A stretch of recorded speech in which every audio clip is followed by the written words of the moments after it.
थेट वार्ताच्या प्रेक्षकांचं मी राजेंद्र झेंडे सहर्ष स्वागत करतो. आज आपल्यासोबत थेट वार्तावर आहेत बौद्ध साहित्यिक आणि आंबेडकरी विचारवंत आनंद मस्के. तर आनंद मस्के यांच्याशी आपण आज अत्यंत गहन आणि महत्वाच्या विषयावर चर्चा करणार आहोत. नुकत्याच मुंबई महानगरपालिका आणि त्यासोबतच 29 महानगरपालिकांच्या निवडणुका पार पडल्या. या संपूर्ण निवडणुका पाहिल्या तर या संपूर्ण निवडणुकांमध्ये वंचित समाजाचं स्थान काय, आंबेडकरी समाजाचं स्थान काय, हा प्रश्न प्रत्येक निवडणुकीनंतर निर्माण होतो. आणि त्याच विषयावर आज आपण आनंद मस्के यांच्यासोबत चर्चा करणार आहोत. तर मस्के साहेब, आपण जाणत आहोत की मुंबई महानगरपालिकेच्या नुकत्याच निवडणुका पार पडल्या. एका बाजूला मराठीच्या प्रश्नावर ठाकरे बंधू एकत्र होते, दुसऱ्या बाजूला महायुती होती आणि तिसऱ्या बाजूला वंचित आणि काँग्रेस यांची युती होती. त्याचबरोबर MIM सारखे पक्ष स्वतंत्रपणे लढत होते. या सर्व पार्श्वभूमीवर आंबेडकरी समाजाच्या पक्षाचे मात्र रिझल्ट आपल्याला दिसत नाहीत. तर नेमकी त्याची कारणं काय असू शकतात? आमचे प्रेक्षक तुमच्याकडून ही कारणं जाणून घ्यायला उत्सुक आहेत. जय भीम. आदरणीय राजेंद्र झेंडे यांनी फार चांगला प्रश्न विचारलेला आहे की हा प्रश्न म्हणजे एकंदरीतच आंबेडकरी चळवळीच्या निवडणुकीच्या अंतर्गत महत्वाचा असा प्रश्न आहे. कारण नेहमीच इलेक्शन येत राहतात, रिझल्ट लागतात आणि या रिझल्टमध्ये आंबेडकरी चळवळीमध्ये त्याचा रिझल्ट पाहिल्यानंतर सतत नैराश्य येते. या नैराश्याची कारणं शोधणं खरं गरज आहे. कारण बुद्ध म्हणतात दुःखाचं मूळ शोधा. माणसाने दुःखाचं मूळ शोधलं तर त्याचं दुःख निवारण करण्याचा मार्ग सापडतो. आणि आता खऱ्या अर्थाने आंबेडकरी चळवळीतल्या प्रत्येक तरुणाने, प्रत्येक व्यक्तीने याचं मूळ शोधण्याचं कारण आहे. निवडणुका आल्या ते मुळातच डॉक्टर बाबासाहेब आंबेडकर यांनी संविधानामध्ये मतदान हा शब्द कधीच यूज केलेला नाही. हा शब्दच नाही, मताधिकार म्हणलेला आहे. हा मताधिकार खऱ्या अर्थाने आम्ही बजावतो का? तर आम्ही मताधिकार बजावत नाही, आम्ही मतदान करतोय. मतदान करणं म्हणजे ह्या हाताचं त्या हाताला न कळणं. म्हणून खऱ्या अर्थाने ही मूळ शोधण्याचं कारण एक आहे की आमच्या आंबेडकरी नेत्यांचं आणि इतर पक्षांचं जर आपण पाहिलं तर त्यांचा उमेदवार हा 5 वर्ष फिक्स असतो. 5 वर्ष फिक्स यासाठी असतो की निवडून आलेला उमेदवार असतो, त्याचं काम पाहिलं जातं, त्याचं आउटपुट पाहिलं जातं आणि त्याला उमेदवारी दिली जाते. आमच्या उमेदवाराचा अचानक जो उमेदवार उभा असतो त्याचा आउटपुटही कळत नाही, त्याचा चेहराही कळत नाही, त्याचं कार्यही कळत नाही. फक्त एखादा फार चांगला बोलतो कार्यकर्ता आणि बाबासाहेब सांगतो म्हणून तो एक उमेदवार होऊ शकत नाही. उमेदवाराची एक आयडेंटिटी आहे.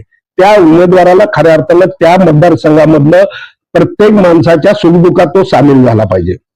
परंतु आमचं असं झालंय की निवडणुकीच्या रात्री 12 वाजता जो आम्हाला पैसे घेऊन येतो आणि मतदान द्या म्हणतो त्याला आम्ही मताधिकार विकतो. परंतु आम्हाला आता ही सवय लावून घेण्याची की रात्री 12 वाजता कधीही रात्री अपरात्री आमच्या दुःखासाठी जो धावून येतो तो उमेदवार आम्ही निवडण्याची खरी गरज आहे.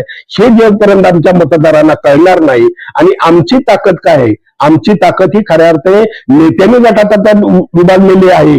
याशिवाय कार्यकर्ते सुद्धा मतदाराला विभागतात. कारण कार्यकर्ते याच्याकडून किती पैसे मिळतात, त्याच्याकडून किती पैसे मिळतात, त्यांनी काय सांगितलं, यांनी काय सांगितलं, म्हणून खऱ्या अर्थाने मतदार राजाची दिशाभूल करतात.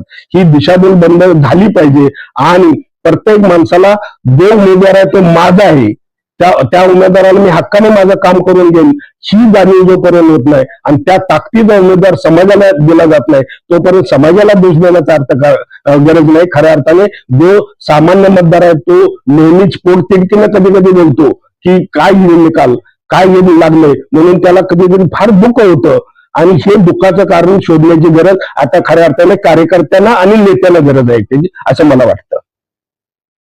परिस्थिती आपण सगळे जाणतो आहोत, परंतु मग या परिस्थितीला बदलवण्यासाठी काय करता येईल, काय उपाय असू शकतो? यावर जरा प्रकाशझोत टाकला तर बरोबर. या परिस्थितीला बदलवण्यासाठी एकच गरज आहे की तरुणांचं इलेक्शनसाठी त्या त्या विभागातल्या तरुणांनी एकत्र येऊन त्याच्यावरती कॅडर बसवण्याची गरज आहे.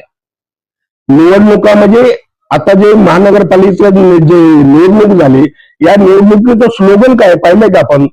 या निवडणुकीचं स्लोगन असं आहे की लोकशाहीचा उत्सव, मुंबई गर्वाची. अरे लोकशाहीचा हा उत्सव नाही.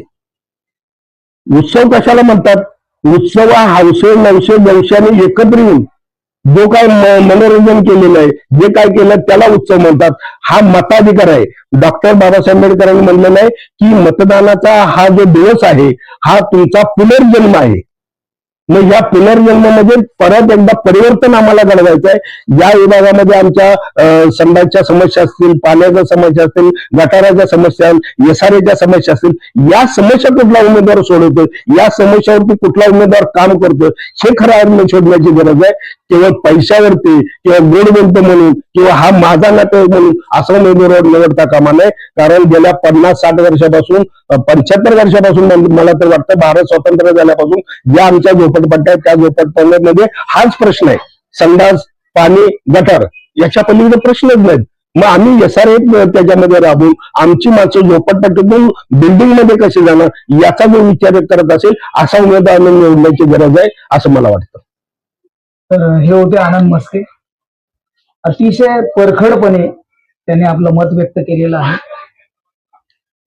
आनंद मस्के साहेबांनी सांगितलं की आम्ही आमचं मत विकायचं बंद केलं पाहिजे. आम्ही सुशिक्षित प्रामाणिक लोकांना निवडून दिलं पाहिजे.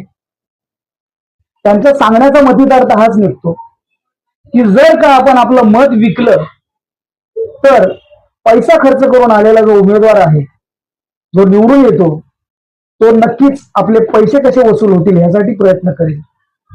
परंतु जर का आपण मताधिकार जर का बजावला आणि सक्षम आणि चांगल्या उमेदवाराला जर का निवडून दिलं तर निश्चितच या ठिकाणी बदल व्हायला वेळ लागणार नाही. अशा पद्धतीचा त्यांच्या बोलण्याचा एकूण आशय होता. मी राजेंद्र झेंडे, थेट वार्तावरून, कॅमेरामन राजू कदम साहेब.